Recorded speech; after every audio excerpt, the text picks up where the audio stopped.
Hello students, आज हम लोग भारतीय साक्ष्य अधिनियम के इंट्रोडक्टरी पार्ट से कुछ इम्पोर्टेंट एमसीक्यूज सॉल्व करेंगे, मल्टीपल चॉइस क्वेश्चन। तो आइए स्टार्ट करते हैं। पहला क्वेश्चन है, भारतीय साक्ष्य अधिनियम की इनैक्टमेंट की डेट क्या है? तो इनैक्टमेंट की डेट वो डेट है जिस दिन कोई बिल संसद के दोनों सदनों से पारित होकर के प्रेसिडेंट के पास असेंट के लिए गया और प्रेसिडेंट को उसकी असेंट मिल गई।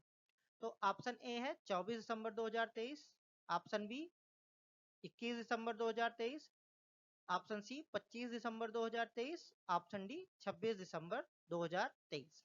इसमें सही ऑप्शन है ऑप्शन सी 25 दिसंबर 2023। भारतीय साक्ष्य अधिनियम 25 दिसंबर 2023 को इनेक्ट हुआ।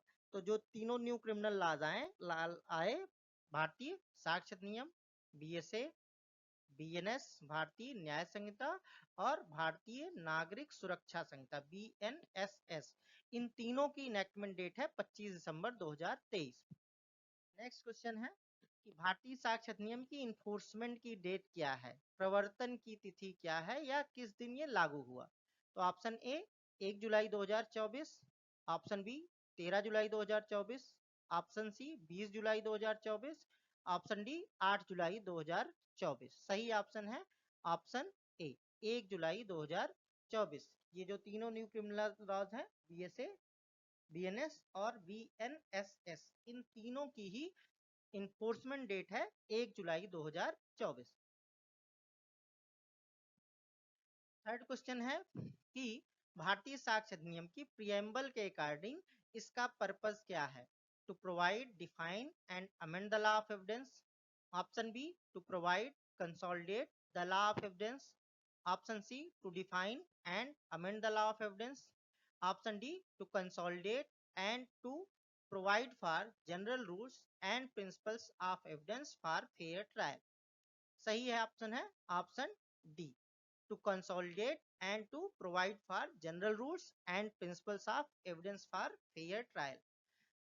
साक्ष्य से संबंधित विधियों का समेकन करना और निष्पक्ष विचारण सुनिश्चित करने वाले नियमों एवं सिद्धांतों के बारे में उपबंध बनाना। चौथा क्वेश्चन है, भारतीय साक्ष्य अधिनियम में कितने पार्ट्स और कितने चैप्टर्स हैं? Option A 2 parts 10 chapters, option B 4 parts 10 chapters, option C 4 parts 12 chapters, option D 3 parts 12 chapters. सही ऑप्शन है option C 4 parts and 12 chapter. Option C इसमें सही है। टोटल 4 पार्ट्स हैं और टोटल चैप्टर्स हैं 12, यानी कि 12, 4 भाग और 12 अध्याय। पांचवा क्वेश्चन है, भारतीय साक्ष्य अधिनियम में कितनी धाराएं और कितने चैप्टर्स हैं? टोटल नंबर ऑफ सेक्शंस क्या है और टोटल नंबर ऑफ चैप्टर्स क्या है? तो ऑप्शन ए है 170 sections and 12 chapters, 172 sections and 16 chapters, 160 sections and 10 chapters, 180 sections and 15 chapters. तो सही ऑप्शन है option A 170 sections and 12 chapters. Six question है, भारतीय साक्ष्य अधिनियम लागू नहीं होता है। Option A proceeding before industrial tribunals, option B proceeding before arbitrators, option C proceeding before administrative tribunals, option D none of the above. तो इसमें सही ऑप्शन है option B proceeding before arbitrators.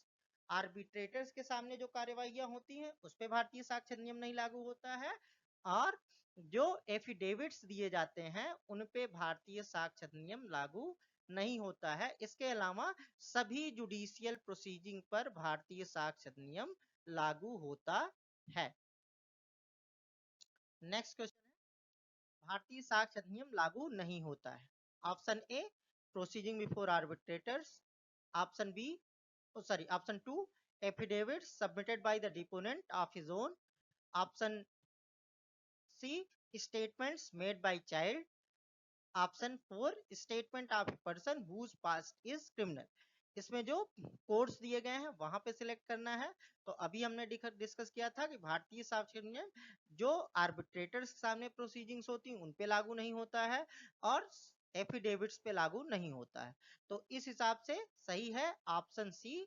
आप 1 और 2 पे भारतीय साक्ष्य अधिनियम नहीं लागू होता है, बाकी स्टेटमेंट्स मेड बाय चाइल्ड और ऐसा व्यक्ति जिसका क्रिमिनल पास्ट है उन पे भारतीय साक्ष्य अधिनियम लागू होता है। लास्ट क्वेश्चन है, भारतीय साक्ष्य अधिनियम लागू होता है ऑप्शन ए एफिडेविट्स पे, ऑप्शन बी जुडिशियल प्रोसीडिंग्स पे, ऑप्शन सी आर्बिट्रेशन प्रोसीडिंग्स पे, option D all of the above. अभी मैंने आप लोगों को बताया कि भारतीय साक्ष्य अधिनियम जुडिशियल प्रोसीडिंग्स पे लागू होता है और एफिडेविट्स और आर्बिट्रेशन प्रोसीडिंग्स पे लागू नहीं होता है। तो इस हिसाब से सही ऑप्शन हुआ ऑप्शन बी। नेक्स्ट क्लास में हम सेक्शन 1 से ऑनवर्ड्स जो क्वेश्चंस बनते हैं वहां से में डिस्कस करेंगे। मिलते हैं नेक्स्ट लेक्चर में। Thank you.